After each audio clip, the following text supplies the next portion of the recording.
they said they wouldn't if they failed to perform as they said they would for their contracts. And also, they also monitor and investigate energy markets in general. So the FERC keeps pretty busy. They have lots of things to do. And interestingly, I can't advance my images anymore. I wonder where that came from. So here's an operation. This is a group that is part of, it's an independent from FERC, and it oversees what they do. It's called Sustainable FERC, and these are a lot of environmental and advocacy groups that try to keep an eye on FERC and what it's doing. So a lot of information about FERC comes from them. We don't like attend their board meetings or anything, so we get to capture information from groups like this. They'll come up again here in a later slide. This is what's called a locational marginal pricing map. So this is the PJM grid in green. You can see most of it's in eastern Illinois, except for the Chicago and Southwest Michigan portion. And down in the bottom right-hand corner, there's a little color-coded legend. And currently, all those little border lines in there show different little marginal pricing areas, and they're all exactly the same area in the sense that they're all between $20 and $40. I did one of these last night, and it was, I'll show you a little here. They were pretty much all the same everywhere, but occasionally this is updated every 5 minutes. And if you're watching it live on their website, they'll start to change right in front of you. You can see, like, you know, a group down here may all of a sudden go up into another level of pricing, and a half hour later, another one might go down. These are the things that FERC or that PJM keeps track of. What is the price in all these areas at any given moment? They add them up at the end of the day, and they send everybody that produced power a check for doing so, and everybody that bought power an invoice. It goes through many middlemen. They don't send it directly to you, but eventually it ends up in ComEd. And ComEd puts it on your bill, and then you end up paying for it. So who runs the grid or owns the grid? This was that's kind of caught Mary's attention here. What is this operation? There's 5 industrial sectors that participate as grid members, and all you have to do is pay money to join, and you're a grid member. Generation owners are there. There's like 1,400 power plants in the PJM grid, so that alone would make for a big meeting. Also, transmission owners, anybody that's supplying these operations, electrical distribution, that's all your local utilities across 8 states are members. And at the end, there's end users. And that's where I've shown you the little thing in there about the Sustainable FERC. There's a couple of us against the other owners of the grid. I think we're missing one slide. I thought I was going to go to another one, but this is good. We'll go to here. So this is one of the operators that helps keep a track of PJM, not FERC, but PJM. This is the Consumers for a Better Grid. And this is part of, who's Consumers for a Better Grid, I think it's actually part of CUB. And they joined up with several other organizations that have keep an eye on what's going on in PJM specifically. So there's state groups. Since there's 8 states, each state has a state customer or consumer advocate. And in Illinois, it would be CUB. So that's Consumers for a Better Grid. They have a website. They keep track on what's happening with PJM. They write lots of rules and laws and stuff to help protect the grid and help protect the people that show up and vote at their meetings. That's not always in the consumer interest, but in the interest of the folks who operate the grid. This is a further listing of all of the people who are in that previous group I had just shown you. In Illinois, it's Citizens Utility Board to help create this organization, and they partner up with a group called Consumer Advocates on the PJM states, of the PJM states. Apparently they call themselves CAPS. So each one of the states probably has a group, something like that. And they together partner up with Sustainable FERC. There they are again. This is a lot of science organizations too, like NRDC. I've heard them mention that, refer to it once as their project. That was an offhanded remark by one of the commenters at a climate table meeting. I don't know how much that is or what is going on there, but all of these groups are kind of trying to keep an eye. So altogether, there might be hundreds of groups here that try to keep an eye on our grid operation, opposed to thousands of business interests that are keeping an eye on what is happening to the grid. This is interesting. This is the LMP, the locational marginal pricing. So all these pricing of the grid stuff happens at very specific locations everywhere. And it combines all of the factors involved from power production and especially the transmission to get this power to one of your local substations. And they get charged a new price every 5 minutes. This was around midnight last night. You can see it, the legend on the bottom right is color coded to show the price at that 5-minute moment in those areas. And when it gets dark down in the blue, it's actually gone negative. And that's in where it's probably a lot of wind energy. I looked up, Oklahoma has a couple of very large wind farms and stuff. So around midnight last night, they're producing so much energy, the price actually went negative. Whereas the most of the rest of the country was up in the $30 to $50 a megawatt hour range, almost all the same. This particular one I put in, I forgot why I've got two of these in here. I'm going to have to skip this a little bit for the moment. Brought it in here closer. This is all of the locational marginal pricing locations around Chicagoland. There's a lot of them, and there's one for Elgin, and it's right there. At about midnight last night, it was $22.18 for that 5-minute moment. And it didn't change much overnight. It was up and down. I checked a few of the other ones. They're all within a quarter, 25 cents of that price. But I did go back to look at the Oklahoma one. I thought it was rather interesting. You'll see there's so many deep blue things there where it's so cheap. But there's also a couple of bright orange things where it's pretty expensive. So here is the Blue Canyon project in blue, and it's running at about $34, negative $34 an hour for at the moment. And right next to it, the orange one running at a positive $110 an hour. So this is pretty extreme. The power costs so close to each other would be so divergent. But it just goes to show there's a lot of things involved in exactly what's happening, and it requires a lot of precision to know exactly what does it cost right there, as opposed to like just an annual cost of saying energy now costs $30 an hour or something. And it's changing minute by minute and area by area. So these are the things that PJM is keeping track of. Although in this specific instance, I believe this is in the MISO grid, but they're doing the exact same thing we do in our grid area. So just taking a step back just a little bit as to who are the people that deal with this stuff, to buy the energy for us from these folks. And we have the consultants and whatnot. And so this was an interesting one. I found this group, the Illinois Competitive Energy Association. I don't know, there are about 100 people on the ARES list on the IPA website where you can buy energy from, and there might be more that don't participate in that. Why this particular 8 or 9 folks decided to form an association, I don't know. I think they're all in competition with each other. A couple of notable ones here, MC Square. I think all of us have heard of that because they help with the solar field in Elgin. Also Constellation, which is one of the largest operations in the country, along with Vistra and Energy. There's some really large people here, and they're all involved in the energy market in Illinois. I did go through that long list of hundreds of areas and click through to see who's offering renewable energy. Most of them don't offer renewable energy. They just offer you cheaper electricity when you first sign up, and then maybe they stick to that, maybe they don't. But I did find one, the Illinois Aggregation Consultants, and they had a renewable energy or sustainable energy project. So I think this might be something of interest to look into, since they're not on that list with MC Square. And our consultant at Elgin, Mr. Pruitt, who's representing MC Square, this is a different group. We might be able to get a hold of them and just ask, what's up? You guys got things happening or not? When we're comparing whether or not we have options to do municipal aggregation yet or not. And also, the last one I'll mention here, here's MC Square again with the Soltage Group. And I don't know if any of you got to see the Tribune article a few days ago where the city of Chicago is ready now after 2 years to go online with a huge solar field in central Illinois called Black Diamond, and run most of their city municipal buildings as best they can. I think they plan to run something like 70% of their buildings on solar power, and they built their own.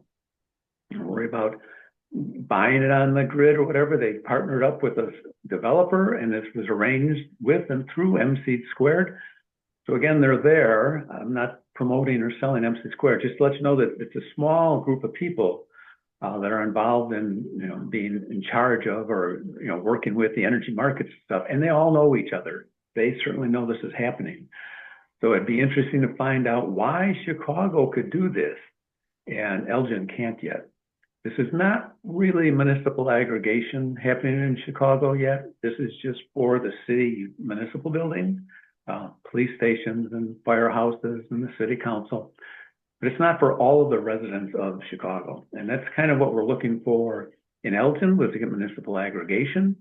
So this is a lot of power here, and it would be interesting to see what is going on. So the hangups that we don't have more power readily available already is because of largely hangups on the grid. We don't have enough transmission lines to bring all that cheap energy in from the high plains. And also locally, we have problems with the market itself in Illinois that we hope to fix. Probably the biggest one when we passed the Climate Equity Jobs Act, CEJA, with laws to close down fossil fuel plants, which was helpful, and then incentives for people to develop more renewable energy. And we're not getting as much as we need, and we need more than we thought we needed with the advent of the cloud servers and stuff like that. But part of the hiccup with not getting as much as we needed was we put caps on the spending caps in there so that we'd be sure this wouldn't get out of hand and cost people too much. You wouldn't suddenly see $10 and $20 a month surcharges on your electric bill. Nobody wanted that. And we could never get that passed through Springfield because nobody wanted that. So we put a cap on there. And subsequently, developers have interpreted that as a chance that money will run out. And if they build a huge project like this in Illinois, they might not get paid. And there's so much demand for this around the country, they're simply going elsewhere. And that's why you'll hear there's a lot of renewable energy happening, but it's not happening in Illinois. In this particular case, the city of Chicago directly hooked up with Soltage and said, you build it, we'll pay you for it. So they got that going like one at a time. So those are the kind of things we hope to fix in a subsequent legislation this spring with the power bill. So those will be things to watch for. Encourage, I'm pretty sure your local representatives will likely be very much on board with helping, but that's something we can do to help along with that. So that's all I had for ideas on the grid, where it is, where it comes from, power markets. I think we should move to questions or discussions.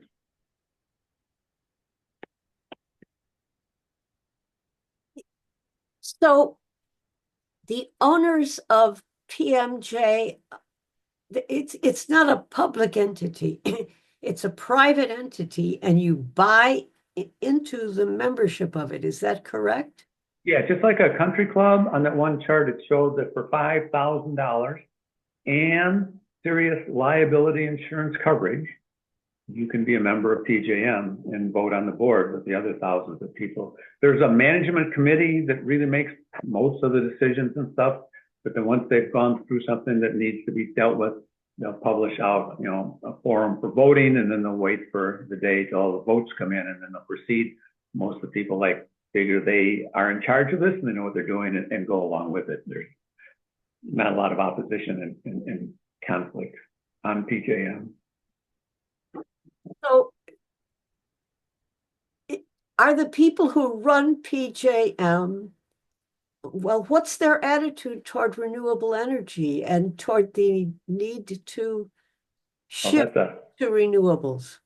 So that's an excellent question right there. One, as I mentioned before, the reliability issue, reliability. The first thing they want to do is make sure it runs, and the way it is set up now, it works, and we're asking them to change things. A little concerned about however it is we do something to change it that it works. So they have an interconnection process they go through, or they actually let them, they call it powerize or energize the project and turn it on and load the grid. Study all of the engineering, how's that load going to go on, and who are we tracking the power with, and how are we going to disload it if we have to in a hurry.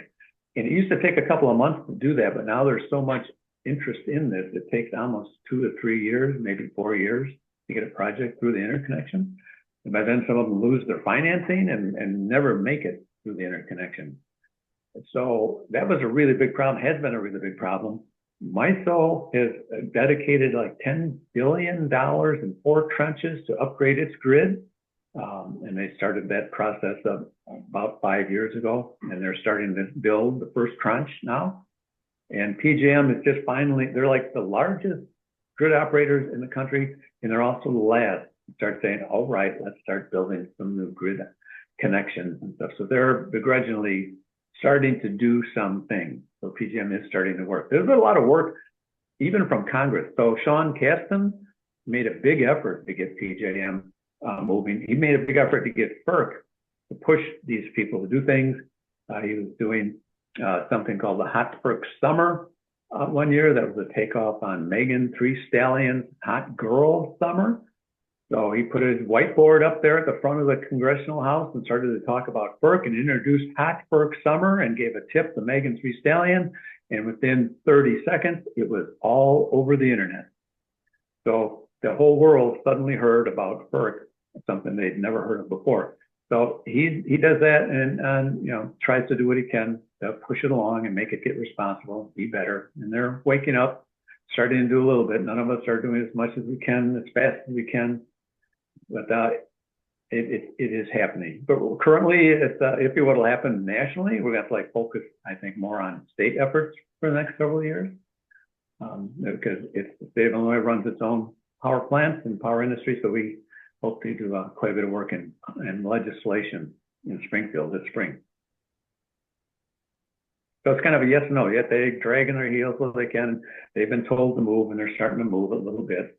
And they could probably do some more, but it's a private operation, and no state's in control of it. Only FERC, and FERC just regulates the market.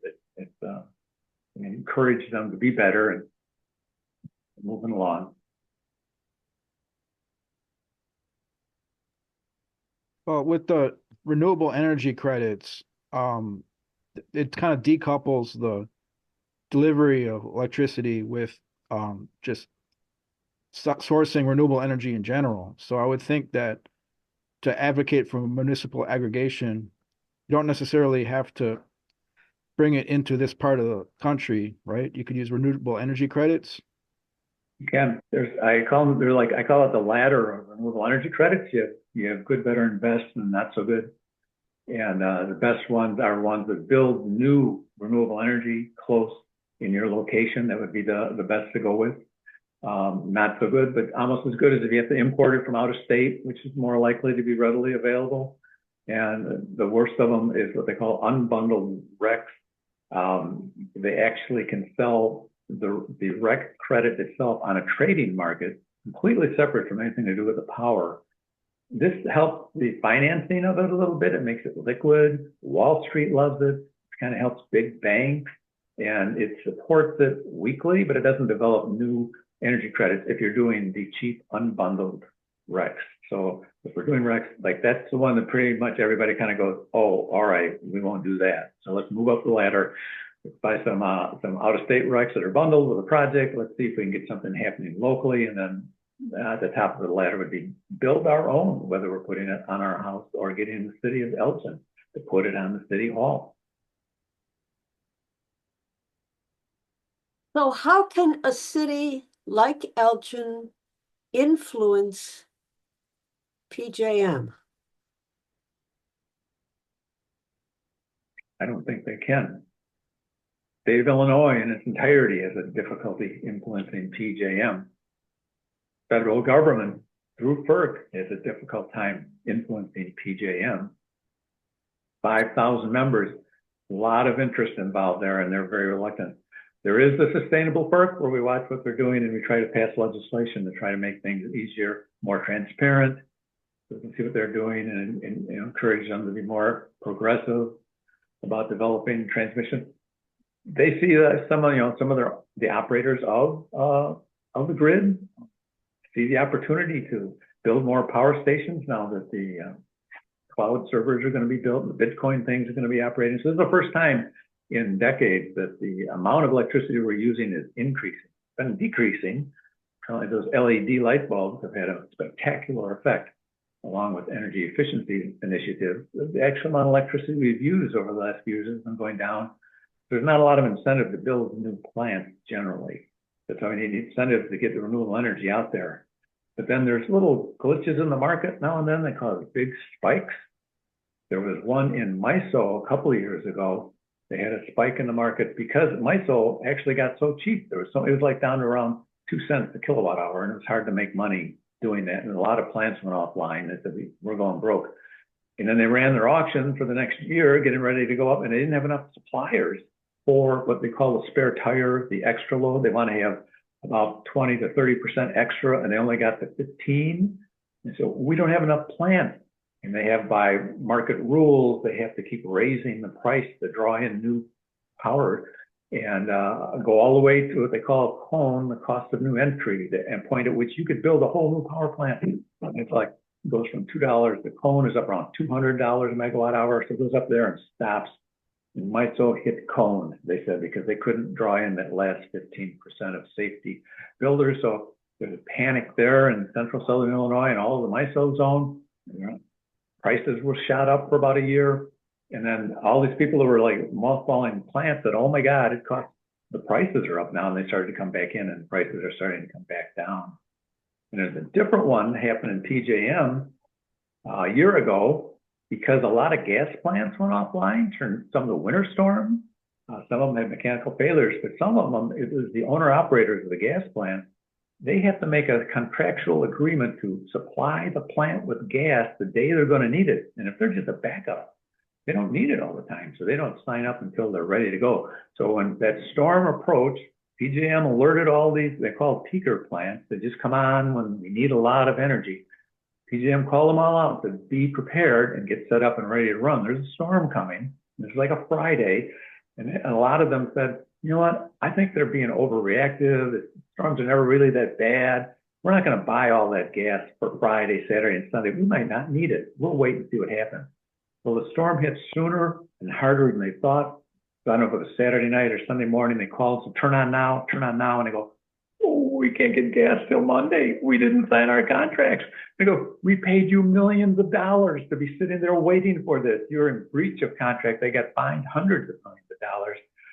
That actually went back and went forth between FERC, and they cut it by a third. So instead of like $300 million in fines, it's down to like $200 million in fines. We had enough, but they didn't have, there were no blackouts, but there were concerns. They wanted to keep everybody running. So that issue caused PJM to go back and rethink gas plants. Like, you telling us you're going to have us a gigawatt every year, but you're not running all the time. It's like a solar panel. You know, you take a 1 gigawatt solar panel, but it doesn't run at night. We can only let you sell 500 megawatts, half that for when you're running. So that's called derating. And they did that to the gas plant in PJM. They derated them a little bit. And all of a sudden it looked like we had less power than we had before, like within months. So when they ran the next auction, they didn't have enough power again to hit this 30% extra, and it went to cone. And all of a sudden PJM has this big price spike, and you'll see this in your comment bill next year. They have to pay this big premium to try to get that ready. It's going to be a little trickier in PJM because the plants didn't actually disappear. They can't just, it's a you know, we don't know what's going to happen with the PJM. In some cases, the governors have actually gotten together, the states, that one group I'd mentioned, and trying to get PJM to change that rule about how they do that pricing so that everybody doesn't get hammered so much, because it's not a shortage of plants. They just change the rating on the plants we have. So that happens like as soon as they pass the law, and it takes years to build a power plant. So in the meantime, all this demand and all this spiking has got all kind of people interested and encouraged to go out and build nuclear plants and new gas plants. They can happen now. And in the meantime, we need to step up our game and help be doing what we can to get communities interested in saying, we want renewable energy. Go get renewable energy. So you make that, put your foot on the market and see that that happens. So that's very valuable and important. See if we get Elgin publicly pursue, in whatever means they can, renewable energy. Isn't that the whole point of municipal aggregation, to make it clear that there is a demand for electricity that was generated by renewable. So, yeah, so that's what we were asking for, I believe. Cheryl was pretty sharp on this one, that we get not just that we get municipal aggregation, that we get municipal aggregation with 100% renewable energy. And that's what he was saying was going to be difficult, more expensive than you would want to pay. Might have doubled the power supply part of your bill. And council people might say, we're not doing that. So we're waiting for the prices to come down. At that time, there was COVID supply interruptions and interest rates. Currently, you still have some interest rate impact. You have a huge demand from other states. So it's still a little pricey, but Chicago found a way to work around it. So I think it has some merit to stick with the Sustainability Commission and the City Council to see that we're checking it out.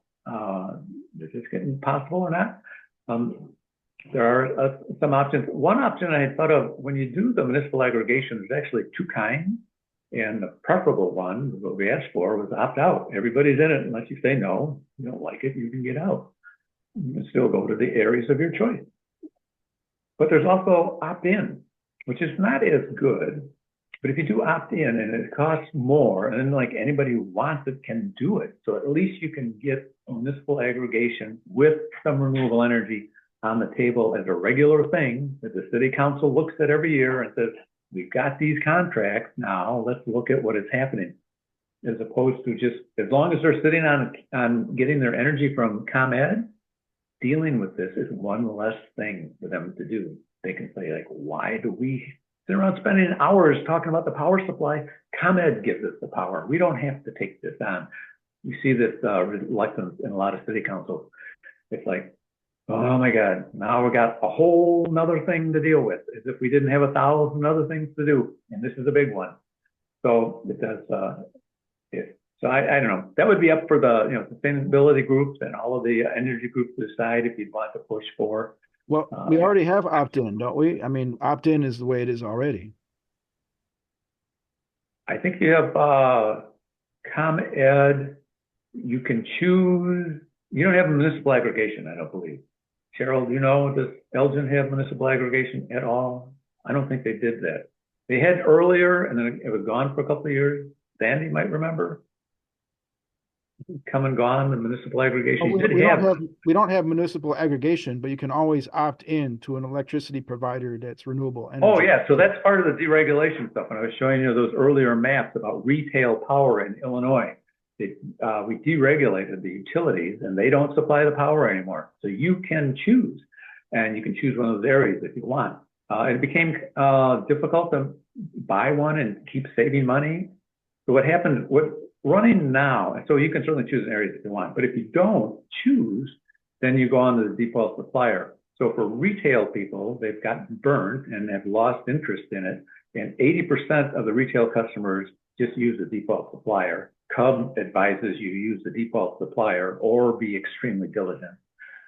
On the other hand, industrial and large businesses who have finance managers and accounting departments, they're all in on retail suppliers, and they look at those bills every month and go over them with a fine-tooth comb, and they're studying what's happening. So they get good contracts because they know they're being looked at, as opposed to retail people who might, purchasers who might say, oh, look, it's going to be cheap for 3 months, and they sign up. And then they don't look at it again until next year and find out the rate got jacked up at 4 months. It's a marketing thing. So it didn't work out for the local folks so well, the municipal aggregation, but it did work out with industrial people. And I think, Paul, I don't know if you were asking about the community solar program in Elgin, where you can sign up for community solar, which is not the same as one of the other non-default providers, right, Bill? Yeah, that would be a separate one altogether. How did that ever go? Sandy's on here. And I remember for a while, it was a year ago, you're having a hard time even getting people to subscribe to that, even though it was a cost savings, because people are so leery of these alternative plans. The latest one is still trying to get more people to subscribe. And last I heard from, I think her name is Jennifer Schroeder, she's looking for more people to subscribe. They had 65 spots left, 65 spots left. That was a little bit before Christmas. So people, I don't think They don't know about it, they don't hear about it, or they maybe don't trust it. But it's right there, it's on Big Timber Road, 665, and they're building them in other places. But Bill, I wondered, is Aurora and some other towns, I think even South Elgin is on municipal aggregation, aren't they? I don't know if it's. There are maybe a couple hundred communities that are on municipal aggregation now, and you can go into the Illinois Power Agency, the state of Illinois electrical provider has a website called Plug In Illinois. And Is it renewable?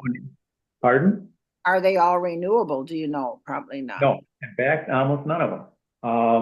They're all municipal aggregation. They all, offer programs, that save some money. Aurora's on it. Kane County is on municipal aggregation. And I was looking through the website everywhere, and they never mention a word about sustainability, even though they have a sustainability action plan. Yep. But that means that's something that they would probably look into, I would think, in the next year or two. I'll get on Mavis. What are you guys doing with municipal aggregation? No, they're not renewable though, usually, right? No. So I imagine you could do, different contracts. When you do that, if you're signing up a contract for a whole community, get as much as you can, 10, 20, 50% renewable, get some local stuff, do some recs, you can probably mix it up quite a bit. But you got to sell it to the people. That's the trick.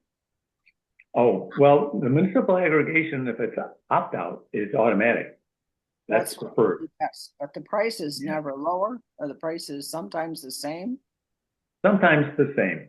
That would be the preferable if they say, well, we'll guarantee, so they say they're going to match ComEd's price. And if you'll notice, I went through a lot of time showing you all of those LMS, those LMTs, load monitoring things. It changes every 5 minutes. It's added up every day. It's like, how does ComEd know it's going to cost 10 cents an hour all year long? When in fact, the actual price changes every 5 minutes, every day, all year long. So that's where the aggregators and the guys and the traders in the middle look at the long-term trends and assume how much it'll cost during the course of a year and what their options are. And then when they take a contract, they're assuming that you're paying a little bit of a premium, and they take that as profit. If they're wrong and they miss, they lose money. And so I think that's what Dave said. The people were upset when we did municipal that 1 year or 2 years, because the prices fluctuate, and then they feel like they're forced into paying something that's more expensive. Oh yeah, they got variable plans. You can get fixed plans. Bill, this is Bob up here. I'm in Dundee Township, unincorporated, and we've got municipal aggregation here. The first couple of years they did it, it was with Constellation. It was a fraction of a cent less than ComEd's price, but flat rate, but not green. And I'm not sure what they've got now, but it's basically at ComEd's price, but I'm not sure if there's some green component to it or what. But the other thing to remember is that people like me who have my own solar, and actually even before I had solar, I was on the hourly rates from ComEd,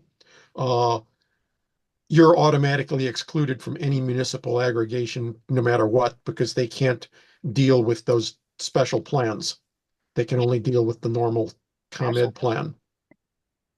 So that's something to be looked into when you sign up on the contracts. That one that I had shown up there on the screen at the end, that I said I kind of culled through the areas, and they said they had sustainability plans, said that they would work with that.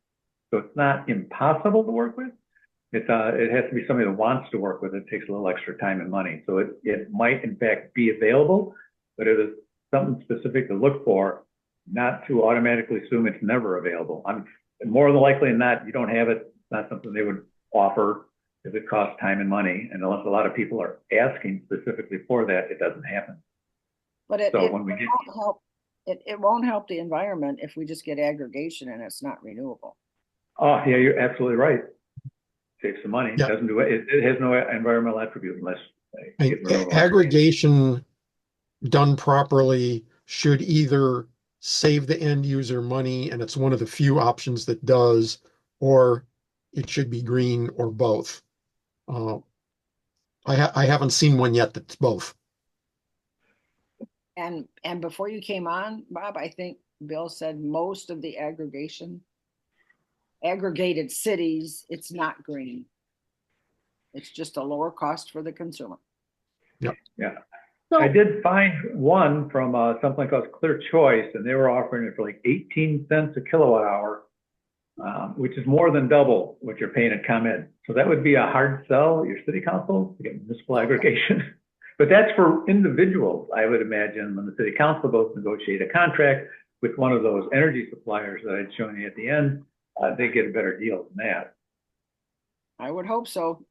I Yeah, won't but I don't know if it's good enough yet I would imagine if they had one that was good enough to, sway city council, they'd be knocking on the door to tell you, you guys, the time is now.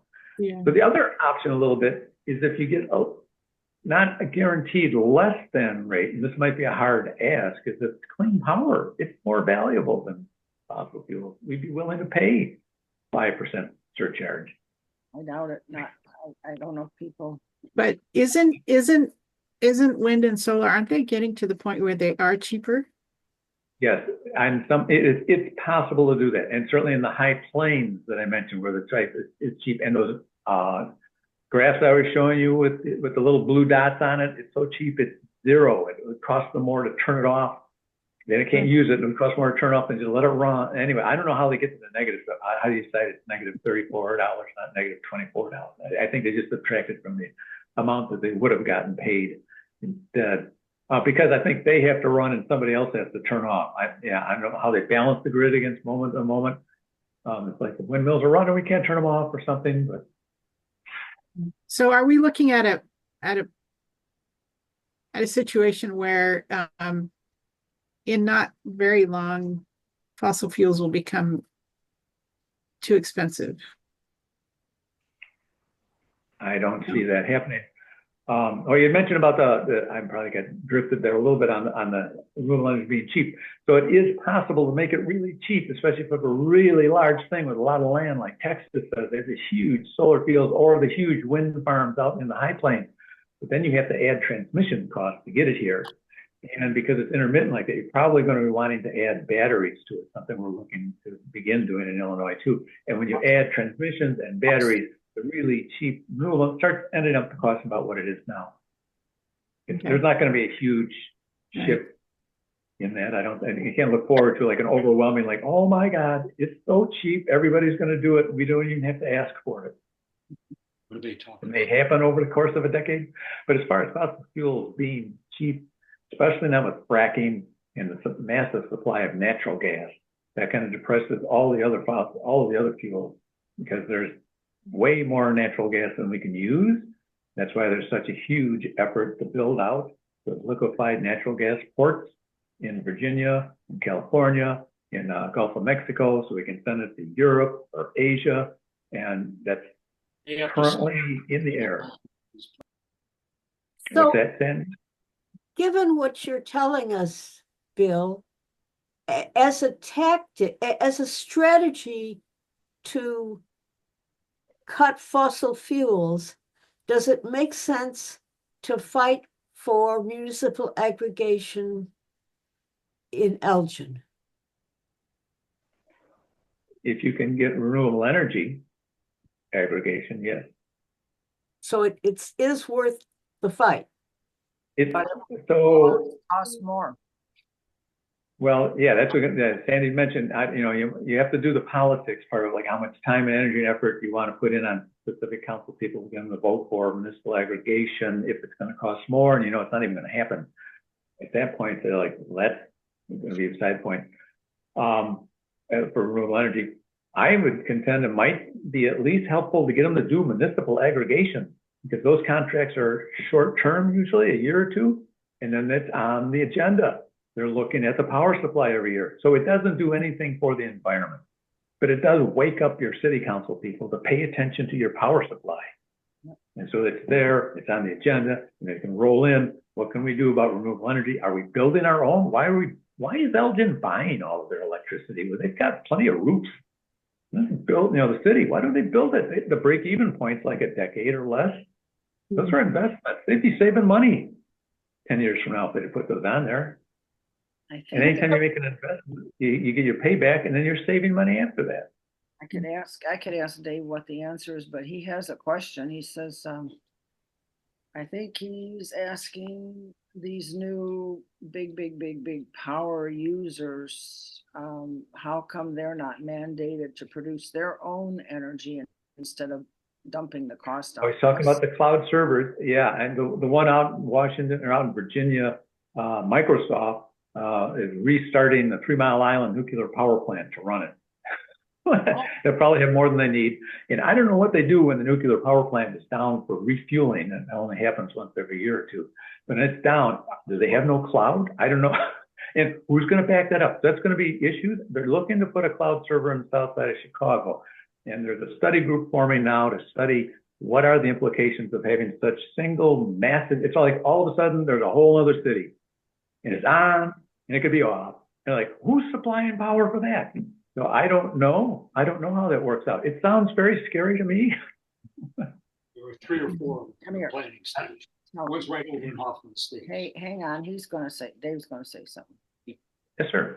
3 or 4 in the planning stage, and one is right in Hoffman Estates. Right in Hoffman State. Yes. There's some in And- Joe, there's one in Aurora. They're gonna be. The old Sears office building is Right now across becoming a the data power service. Because they're taking the supply. The demand has gone way up and the supply has stayed the same. Gonna So cost that's- money for electricity. What do you think Yeah. about this idea of putting aggregation on the plate for the city to look at every year, even if it's not renewable, because it keeps it in the forefront of people's thinking? And then when it does become more cost effective, It'll never be in the forefront of the majority of people's thinking. who's thinking? The city council I was That's mentioning. the It's problem. on, You could look at Council. the council for 9. Yeah, you can do that, but they Yeah. represent 110,000 people. But it's 9 of them. Yeah. Right.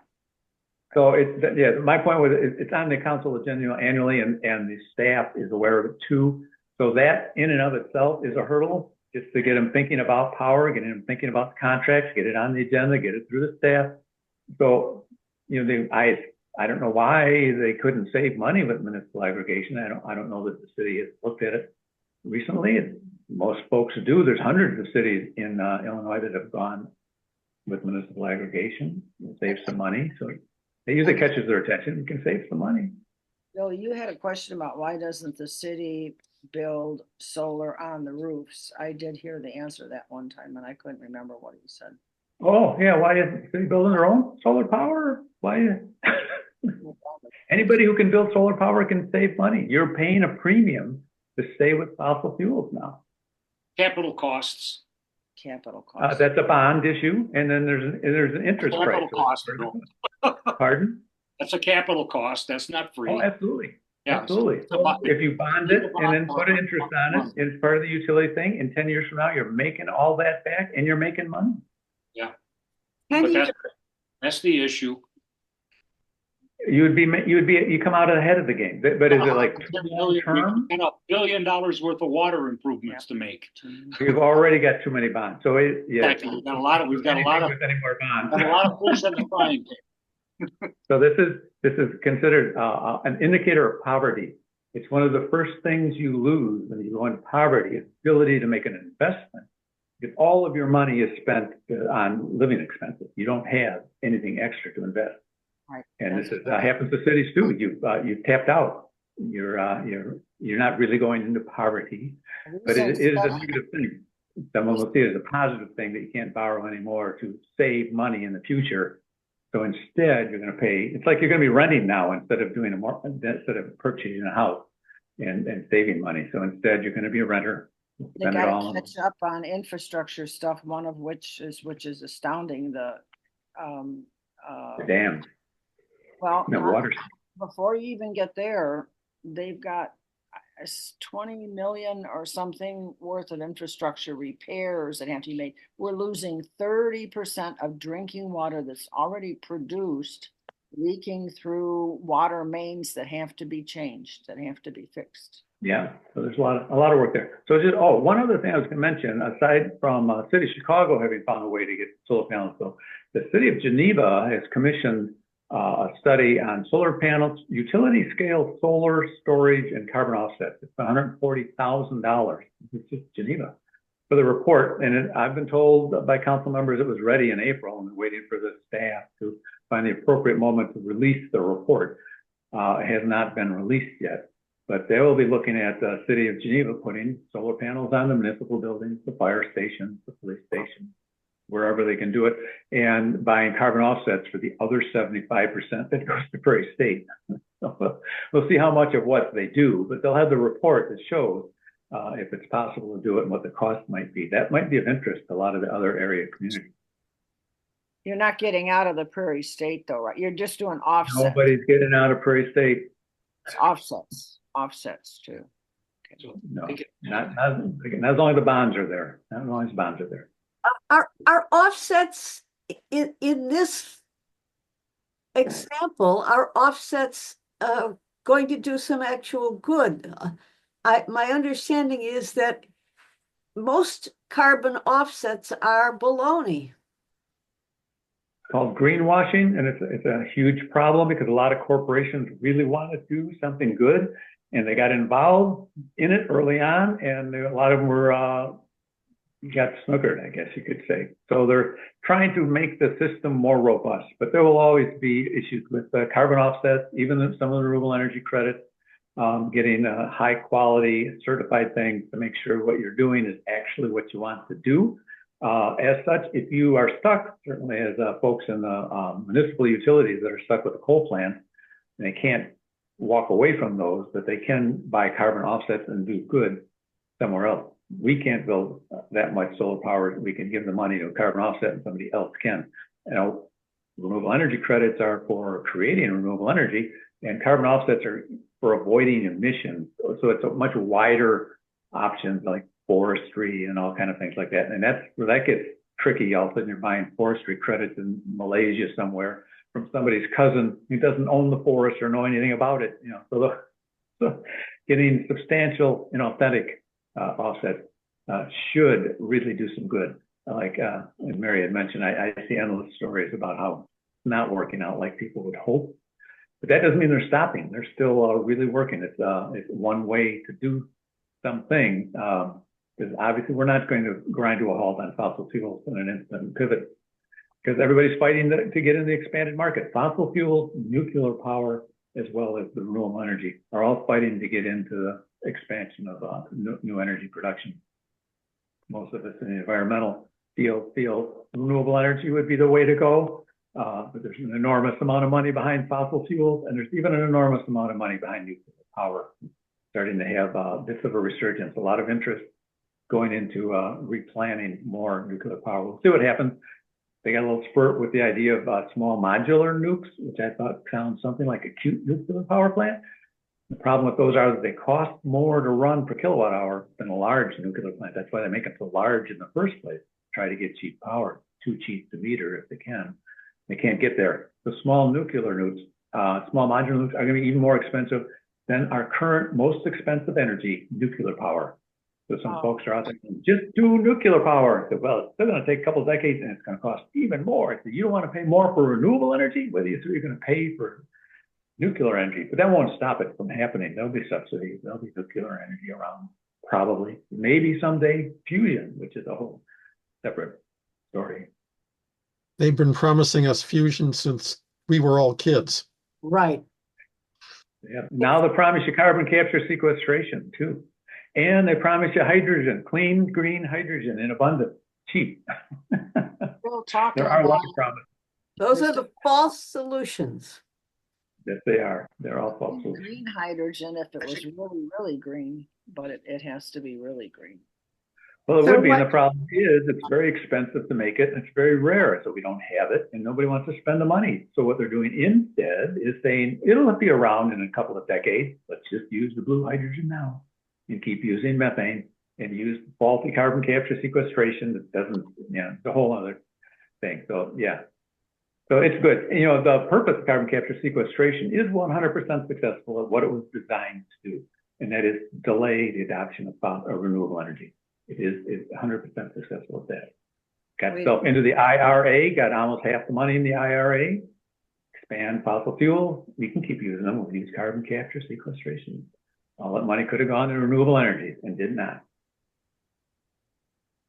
So Yeah. I just want to, what I'm hearing in terms of moving forward for here in Elgin would be there is great benefit to continuing to push the city council and sustainability commission to look at our electricity. There's great benefit to that. And we can also at the same time, again, keep pushing for the community solar program to maintain more people on it. And putting pressure on city leadership to make noise in this way would be to, again, push PJM to upgrade to be able to accommodate more renewable energies. Is that correct? Well, except for the last one, I don't think it'll have any effect on PJM. But we can have effect on the city, and that'll be less fossil fuel energy using. You'll be putting more, put our thumb on the scale for more renewable energy is happening and less fossil fuel is happening. And then David mentioned the problem with the long-term financing and your limit there. Then there's other financing things with power purchase agreements and our lease agreements where you have no upfront cost. You probably don't have much savings, but whoever's building them, I have to drop off for a second. Yeah, but what they need is the real estate around the city. It's like you don't have a lot of huge fields to put in 100-acre solar farm, but you have a lot of roofs. Yes. So the other thing the other thing that some of us have been thinking about in putting on lists of possible work to advocate for would be changes in our the way our city requires building code, so that, I mean, how could we incentivize all the large warehouse buildings to install solar, for example? How could we incentivize all of the new flat roof buildings going in around the edges to require solar panels on each roof? Those kinds of changes of code and changes of that stuff would be almost as effective then, is what I'm hearing from you. You can Well, ask the owner of I the don't know if building. there's code changes that will implement increased interest in solar panels. There's a lot of effort in the state of Illinois generally for code increases in insulation. They want to upgrade the building code. So the whole climate change things, they're looking at power supply, buildings, and transportation as well. So certainly with the buildings, they could be, you could make it, easier to put in, like the 100 amp extension in the garage. Maybe give them a discount because it's pretty expensive, probably cost $1,000. Put that out there, maybe that, but everything like that again would cost the city something if you're going to incentivize it. That means the city is going to pay for it instead of somebody else. Those incentives are difficult. However, a lot of that is or has been available through the IRA grant. And the city, the Sustainability Commission or somebody on the city staff could, I think, would be looking for it. They can certainly check with the mayor's Metropolitan Caucus. If they are on this and are trying to watch it, I don't go to the meetings regularly, and I don't know what they're like 350 communities in the mayor's Metropolitan Caucus. And they have an environmental task force run by my mayor, Mayor Byrne. I think he's still there doing that. That's why City Geneva is on board with trying to put solar panels on our municipal buildings, and they can probably make money and or save money. That's the other thing I hadn't thought about is with the IRA. I'm still looking at it a little bit. It's possible the city could actually make money putting it on there rather than cost money. But again, this will have to wait to see what happens with the new administration. Some of that may disappear if it hasn't happened yet. A lot of it is already supposedly in buckets that cannot be clawed back. That'll vary by program. So we'll have to see what happens with that in the next couple of months. So yeah, seeing what might happen with new legislation to make it easier for energy people to build in Illinois. Seeing what will happen nationally with regulations from the current administration. Seeing what's happening with the market overall. Things to be paying attention, and we might get something done a year or two sooner than you would otherwise. And certainly being able to take advantage of grants, you've got to kind of be on that. So usually if it's out there free money, people are looking, and it's usually snatched up in a couple of months. Yeah. Bill, there's one area that I haven't heard discussed pretty much anywhere. One of the reasons for both higher electric prices and a drawback to green energy is the spikiness of both the supply and the market. And the solution to all of these problems is batteries so that you can shift use from one period of time where there's less demand and therefore the power is cheaper and hopefully also greener to the higher demand times. And we actually have lots of battery on the grid today that we're prohibited from using for that purpose. And that's every electric vehicle like the one I've got sitting in my garage right now that's plugged in and sitting there like a brick until it decides whether it needs to charge tonight. It is currently illegal to do power arbitrage, and that's the solution to the problem. So that is one of the items I believe they're trying to push for in the legislation I had mentioned. They call it virtual power plants, where they have things come and go and batteries.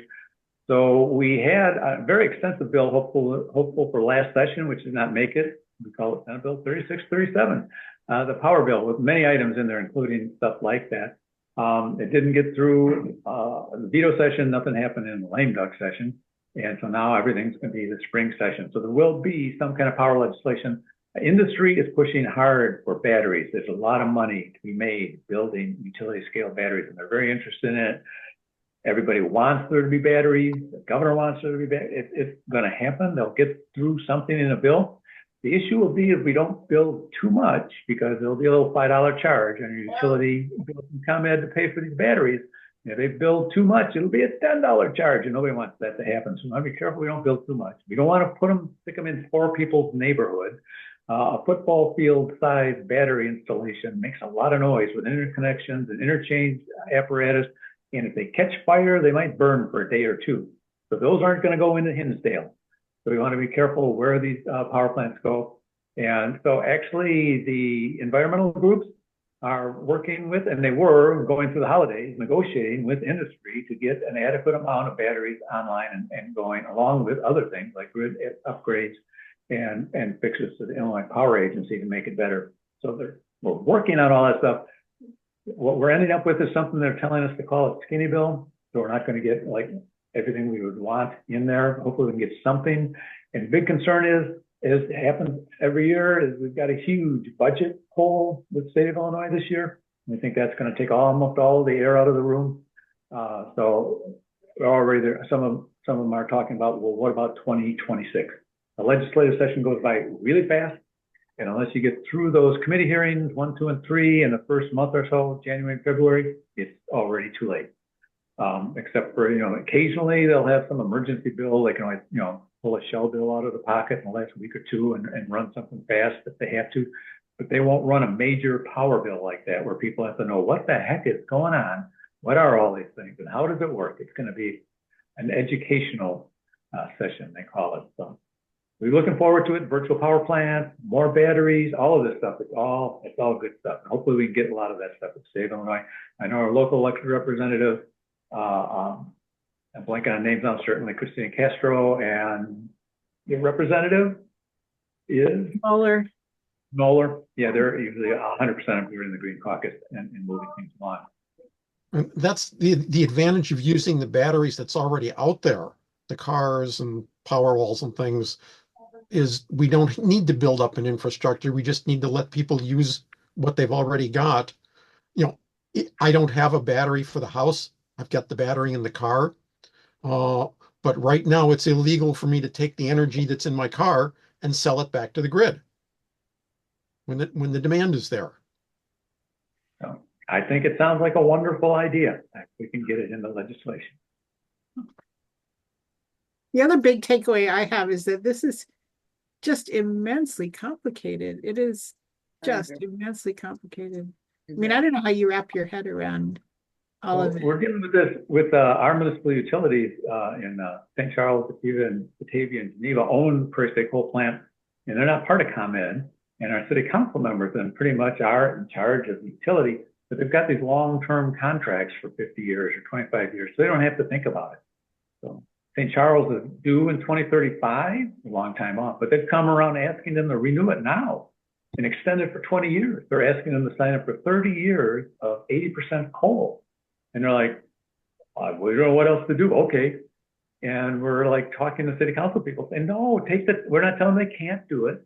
Take a year or two. You've got time, and let's try to figure this stuff out. There's a lot of stuff happening. A lot of things are going to shake out in the next year or two, and we should know what the risks are of simply plowing straight ahead without making appropriate changes now. I don't think they're aware of that yet. They've been heightened to the risks of making any changes whatsoever from the current supplier, and made several presentations saying doing anything except what we have now and doing what we tell you will be scary as hell. And they're like, okay.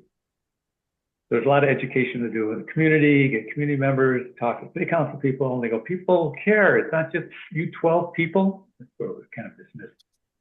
It's just you 12 people. Where's the other 20,000 people in town? They don't care about this stuff. I don't think they know.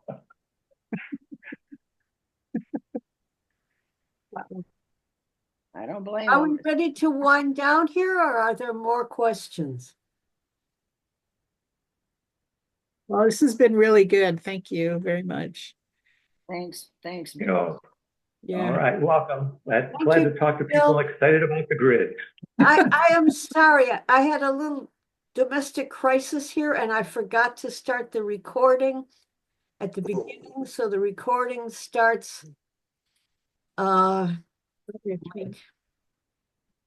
I'll send it out if you want it anyway. Yes, please. That would be great. Yes. Thank you so much, Bill. Thanks to You know. everybody who joined us. We'll talk again sometime. All right, thank you, everybody. Thank you. Good luck. Thank you.